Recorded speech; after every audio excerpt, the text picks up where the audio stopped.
ఒక్కొక్క పరిస్థితి కొత్త కొత్త మలుపులు తిరగడం అంటే ఇదేనేమో.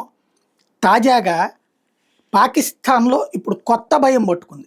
ఏంటయ్యా అంటే రేపొద్దున విధ్వంసం భారతదేశం చేసెళ్ళిపోతుంది. అప్పుడు మా పరిస్థితి ఏంటి?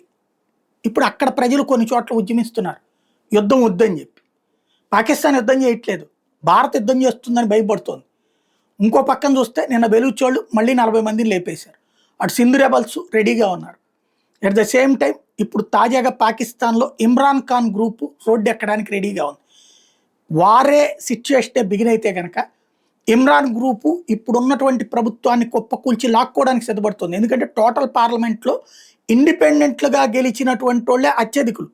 ఇప్పుడున్నటువంటి షాబాజ్ షరీఫ్ ప్రభుత్వానికంటే కూడా వాళ్ళే ఎక్కువగా ఉన్నారు. కానీ ఇక్కడ వీళ్ళు నలుగురు కలిపి జట్టు కట్టి ప్రభుత్వాన్ని ఏర్పాటు చేశారు. ఆహ్, నా ఏదైతే సైన్యం వల్ల జరిగింది. ఇప్పుడు అక్కడ ఇమ్రాన్ గ్రూపు రోడ్డెక్కడానికి సిద్ధంగా ఉంది. వాళ్ళు ప్రభుత్వాన్ని స్వాధీనం చేసుకోవడానికి సిద్ధంగా ఉన్నారు. అప్పుడు ఇమ్రాన్ ఖాన్ బయటకొస్తే షాబాజ్ షరీఫ్ జైలుకెళ్లాల్సొస్తుంది. ఎందుకంటే ఇమ్రాన్ ఖాన్‌కి ఇంకా బలం ఉంది ప్రజల్లో. అక్కడ పాకిస్తాన్ సైన్యం ఓడటం ఖాయం. పాకిస్తాన్ సైన్యం ఓడిందంటే ఆ ఓటమిని కవర్ చేసుకోవడానికి ఆళ్ళు రాజకీయ నాయకత్వాన్ని బలిపశువులు చేస్తారు.